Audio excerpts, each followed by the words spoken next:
मेरी नाम अमृता है और आज मैं अपने पापा और बुआ की कहानी आपको बताने वाली हूँ। तो कहानी को पूरा सुनिएगा, बहुत मजा आएगा। तो चलिए कहानी शुरू करते हैं। एक दिन कॉलेज जाते समय सुबह मैं नाश्ता कर रही थी। पापा भी ऑफिस के लिए तैयार हो रहे थे। तभी मम्मी ने मुझसे कहा, आज तेरी बुआ आ रही हैं। पापा उन्हें ऑफिस से लौटे हुए लेकर आएंगे। मैं खुश होकर बोली, अरे वाह, फिर से 5 से 6 दिन घर में रौनक रहेगी। दरअसल बुआ की एक 4 साल की बेटी थी मिनी। बुआ जब भी घर आती तो मैं उसके साथ खूब खेलती थी। चलिए अब मैं अपनी बुआ के बारे में आप लोगों को बता दूं। बुआ के बारे में मुझे बताना जरूरी है कि इस कहानी में उनका भी छोटा सा एक रोल है। बुआ पापा से उम्र में 8 साल छोटी और करीब 29 से 30 साल की थी। 4 साल पहले ही उनकी इसी शहर में उनकी शादी हुई थी।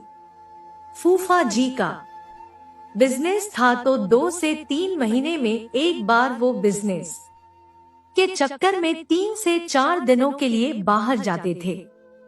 उनके घर में और कोई नहीं था तो बुआ उतने दिन हमारे यहाँ चली आती थी। बुआ का नाम शालिनी है और हम लोग प्यार से उन्हें शालू बुआ कहते थे। वे थी तो भले 29 से 30 साल की मगर लगती नहीं थी। 5 फीट 4 इंच की ऊंचाई और हल्का सा भरा हुआ बदन और बड़ी ही खूबसूरत लगती थी। शाम को ऑफिस से आते समय पापा बुआ को लेकर आए। मम्मी मुझसे बोली, गरिमा, बुआ का बैग ऊपर वाले कमरे में रख दे। मैंने कहा ठीक है और बुआ का बैग ले जाकर ऊपर वाले कमरे में रख दिया। हमारे घर में नीचे एक बेडरूम, हॉल, किचन था। बाकी 2 कमरे ऊपर बने थे, जिनमें एक कमरा मेरा था और दूसरा रोहित का। बुआ जब भी आती थी तो मेरे कमरे में रुकती थी, मगर अब रोहित था नहीं तो मैंने बुआ का बैग रोहित के कमरे में रख दिया। बुआ से बात करते करते और उनकी बेटी से खेलते हुए कब टाइम बीत गया पता ही नहीं चला और रात के खाने का टाइम हो गया। खाना खाने के बाद थोड़ी देर तक माँ और बुआ नीचे ही गप्पे मारने लगे। बुआ का कॉफी पीने का मन किया। हम दोनों ने कॉफी बनाकर पी।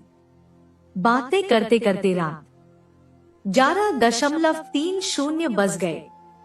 मम्मी भी सोने चली गई। बुआ बोली, चलो अब सोने का टाइम हो गया है। हम दोनों ऊपर आ गई। बुआ अपने कमरे में सोने चली गई। रोज की तरह मैंने लॉबी की लाइट ऑफ कर नाइट बल्ब जला दिया और अपने कमरे में चली आई। दरवाजा बंद किया और लाइट ऑफ कर बिस्तर पर लेट गई। थोड़ी देर सोने की कोशिश की तो मुझे नींद नहीं आई। कॉफी पीने की वजह से मेरी नींद जा चुकी थी। फिर मैं मोबाइल पर मूवी देखने लगी। मूवी फैमिली की थी, जिसमें मैंने बाप बेटी की बीच अच्छा व्यवहार चल रही थी। मूवी देखते देखते मैं एक हाथ अपनी बाल में डालकर अपनी सर पर हाथ फेर रही थी। क्या करती, नींद आ ही नहीं रही थी तो उठाकर पानी पी। नींद नहीं आने की वजह से मैं काफी देर तक मूवी देखती रही। मैंने टाइम देखा तो रात के 1 बज चुके थे। अचानक मुझे बाहर कुछ आहट महसूस हुई। मैं मोबाइल बंद कर चुपचाप लेटी रही। रात में मैं अक्सर मोबाइल पर मूवी देखती थी, इसलिए मैं अपने कमरे में नाइट बल्ब भी नहीं जलाती थी ताकि अंधेरा रहे। आवाज सीढ़ियों से आ रही थी, जैसे कोई धीमे धीमे ऊपर आ रहा हो। मैं अपने दरवाजे की याद देख रही थी। लॉबी की रोशनी हल्का हल्का दरवाजे के नीचे से मेरे कमरे में आ रही थी। तभी मुझे लगा कि कोई मेरे दरवाजे के सामने आकर खड़ा हुआ है। मैं बिना आवाज किए चुपचाप लेटी रही। पहले मुझे लगा हो सकता है कि मम्मी किसी काम से ऊपर आई होंगी, मगर रात के करीब 1 बज रहे थे, तो इतनी रात में मम्मी क्या करने ऊपर आएंगी। करीब 15-20 सेकंड के बाद डोर लॉक घुमाकर धीरे से मेरा दरवाजा खुला। मैंने दरवाजा लॉक नहीं किया था, इसलिए दरवाजा खुल गया। रात में मम्मी पापा कभी ऊपर नहीं आते थे, इसलिए मैं डोर लॉक नहीं करती थी। हालांकि फिर भी मैं सतर्क रहती थी। लॉबी के नाइट बल्ब की रोशनी में मैंने देखा कि वे पापा थे। मेरी तो धड़कन बढ़ गई कि पापा इस तरह चोरी से मेरे कमरे में क्यों देख रहे हैं। मैं चुपचाप बिना हरकत किए लेटी रही। मेरे कमरे में बिल्कुल अंधेरा था, इसलिए उन्हें कुछ दिखाया नहीं दे रहा था। लाल कलर का पेंट और ब्लू कलर का शर्ट पहने हुए थे, मगर वो थोड़ी देर वही दरवाजे के बाहर ही खड़े रहे। ऐसा लग रहा था कि वो कंफर्म करना चाह रहे थे कि मैं जगी हूँ या सो रही हूँ। करीब 10 से 15 सेकंड रुकने के बाद पापा ने वापस मेरा दरवाजा धीरे से बंद कर दिया और आगे बढ़ने लगे। अभी मैंने कुछ सोचा, तभी मुझे लगा कि पापा ने बुआ के कमरे का दरवाजा भी खोला है और बुआ अभी पता नहीं सोई है या जगी है।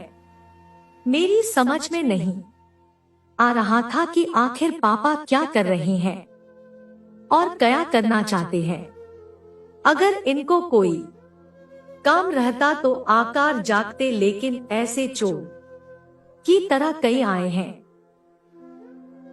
फिर पापा बुआ की कमरे की ओर चल दिए। मैं बिस्तर से उठकर उनके पीछे चल दी। मुझे बुआ के कमरे का दरवाजा धीरे धीरे खुलने की आवाज आई और फिर दोबारा दरवाजा बंद भी हुआ और पापा बुआ की कमरे में चले गए। थोड़ी देर बाद भी पापा के लौटने की आवाज नहीं आई। मैं समझ गई कि पापा बुआ के कमरे में अंदर चले गए हैं। मेरी धड़कन तेज होती जा रही थी कि आखिर इतनी रात में पापा बुआ के कमरे में क्या करने गए हैं। मेरी बेचैनी बढ़ती जा रही थी। मैं जानना चाह रही थी कि आखिर पापा अंदर क्यों गए हैं, और वो भी इतनी रात को। मुझसे तो रहा नहीं जा रहा था यह जानने के लिए। अचानक मेरे दिमाग में एक आइडिया आया। दरअसल पीछे की तरफ दोनों कमरे की एक कॉमन बालकनी थी। दोनों कमरे की खिड़की और दरवाजे बालकनी में खुलते थे। मैंने हिम्मत करके धीरे से बिना आवाज किए बालकनी का दरवाजा खोला और बगल के कमरे की तरफ देखा तो दरवाजा बंद था। बुआ के कमरे दरवाजा ठीक मेरे कमरे के दरवाजे के बगल में था और दरवाजे के दूसरी ओर आगे खिड़की थी जो खुली थी। खिड़की से नाइट बल्ब की हल्की रोशनी बाहर आ रही थी। खिड़की के बाद दीवार थी। खिड़की और दीवार के बगल में कोने में करीब करीब अंधेरा था। मैं वहां जाकर आराम से अंदर देख सकती थी, तो वहां जाने की कोशिश करने लगी। तो मैं चप्पल निकाल दी ताकि आवाज न हो। चूंकि मैं नंगे पैर थी इसलिए जरा भी आवाज नहीं हो रही थी। मैं नीचे बैठ गई ताकि बालकनी से बाहर न दिखाई दूं। फिर धीरे धीरे घुटनों और हाथों के बाल चलकर बुआ के कमरे की खिड़की के पास जाकर नीचे घुटनों के बल बैठ गई। अब यहाँ कोई मुझे नहीं देख सकता था। खिड़की पर्दे लगे थे मगर उनका इतना गैप था कि अंदर आराम से कोई देख सकता था। मैंने हल्का सा सिर उठाकर कमरे में झांका तो देखा कि बुआ तो अंदर ही है, बिस्तर पर सो रही थी। उन्होंने आगे से पूरी खुलने वाली नाइट गाउन पहना हुआ था जो रिबन से बांधा हुआ था। पापा उनके बगल में आकर खड़े थे।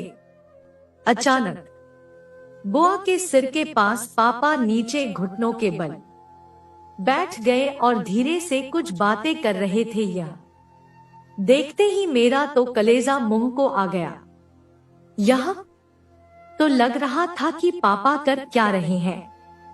और मूवी बुआ अपनी मन से चुपचाप बैठी हुई है और बातें कर रही है।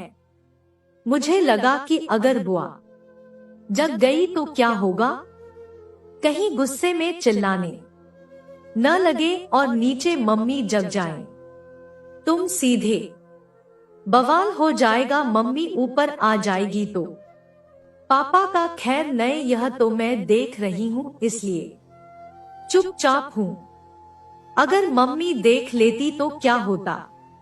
फिर मैं आग चुपचाप सो गई। थोड़ी देर बाद पापा अपने कमरे में चले गए और मैंने बुआ को देखा कि जाकर गई फ्रीज से पानी निकाल कर पानी पी और गई और सो गई। और अगले दिन से पापा और बुआ पहले जैसे नॉर्मल ही रहते थे। फिर मैंने सोचा कि मम्मी को बता दूं लेकिन नहीं बताई। और आखिर मैं सोच रही थी कि बुआ के कमरे में पापा ऐसे कैसे चले गए, तो मैं सोची कि बुआ को कहीं भेजने का इंतजाम करती हूँ और 2 दिन बाद उनको अपने घर वापस भेजवा दी।